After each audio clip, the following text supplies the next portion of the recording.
মন্ত্রী দীপেন দেওয়ানের আকস্মিক পদত্যাগ কারণ নিয়ে নানা আলোচনা। বর্তমান সরকারের মন্ত্রিসভায় বড় ধরনের রদবদল ও পরিবর্তনের অংশ হিসেবে পার্বত্য চট্টগ্রাম বিষয়ক মন্ত্রণালয়ের মন্ত্রীর পদ থেকে আনুষ্ঠানিকভাবে পদত্যাগ করেছেন দীপেন দেওয়ান। সোমবার তিনি প্রধানমন্ত্রী তারেক রহমানের কাছে সশরীরে তার লিখিত পদত্যাগপত্রটি হস্তান্তর করেন এবং প্রধানমন্ত্রী তাৎক্ষণিকভাবে তার এই পদত্যাগপত্রটি সাদরে গ্রহণ করেছেন। দায়িত্বশীল এই মন্ত্রী হঠাৎ কী কারণে পদত্যাগ করলেন তা নিয়ে রাজনৈতিক মহলে নানা গুঞ্জন তৈরি হলেও গণমাধ্যমের হাতে আসা তার মূল পদত্যাগপত্রের কপি থেকে পদত্যাগের আসল ও সুনির্দিষ্ট কারণটি জানা গেছে।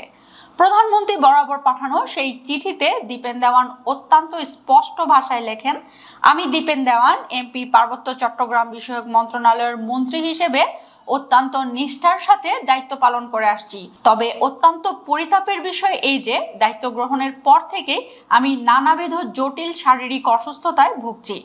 বর্তমানে আমার এই শারীরিক অসুস্থতা ও সীমাবদ্ধতার কারণে মন্ত্রণালয়ের দৈনন্দিন এবং নিয়মিত প্রশাসনিক কাজের গুরু দায়িত্ব পালনের ক্ষেত্রে নানাবিধ দৃশ্যমান সমস্যা ও প্রতিবন্ধকতা তৈরি হচ্ছে, যা কোনোভাবেই কাম্য নয়।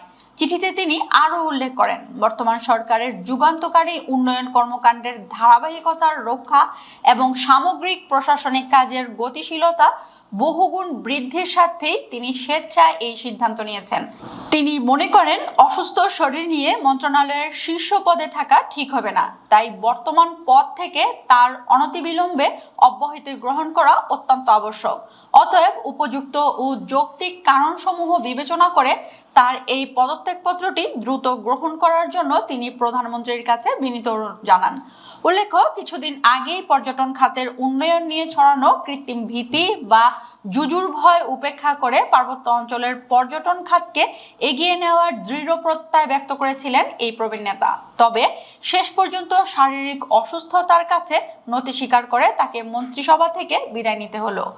বিএনপির কেন্দ্রীয় কমিটির সহ ধর্ম বিষয়ক সম্পাদক দীপেন দেওয়ান গত 12 ফেব্রুয়ারি অনুষ্ঠিত ত্রয়োদশ জাতীয় সংসদ নির্বাচনে দেশের সর্বোচ্চ ভোটের ব্যবধানে বিজয়ী হন। গত 17 ফেব্রুয়ারি মন্ত্রিপরিষদের সদস্য হিসেবে শপথ নেন তিনি।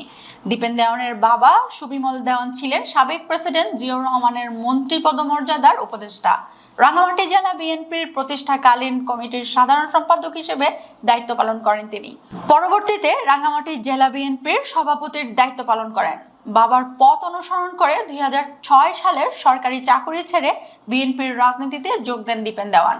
ছাত্র অবস্থাতেই তিনি ছাত্রদলের রাজনীতির সঙ্গে যুক্ত ছিলেন। 2006 সালের 4 দলীয় জোট সরকারের শেষ সময়ে তৎকালীন উপমন্ত্রী মনীস্বপন দেওয়ান দল ত্যাগ করলে দলের যোগ্য নেতার প্রয়োজনে বেগম খালেদা জিয়ার আহ্বানে সাড়া দিয়ে প্রায় 20 বছরের জুডিশিয়াল সার্ভিসের চাকুরি ছেড়ে যোগ দেন রাজনীতিতে। 111 সরকারের নতুন নির্বাচনী আইনের ফাঁদে আটকা পড়ে মাত্র 3 মাসের মেয়াদের জন্য 2008 সালের সংসদ নির্বাচন করতে পারেননি দীপেন দেওয়ান। এরপর 2010 সালে বিএনপির জেলা সভাপতি নির্বাচিত হন। পরবর্তীতে 2016 সাল থেকে অদ্যাবধি তিনি কেন্দ্রীয় বিএনপির ধর্ম বিষয়ক সহ সম্পাদকের দায়িত্ব পালন করে যাচ্ছেন।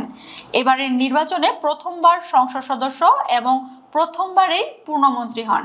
দায়িত্ব পান পার্বত্য চট্টগ্রাম বিষয়ক মন্ত্রীর দায়িত্ব। অবশেষে তিনি পদত্যাগ করলেন।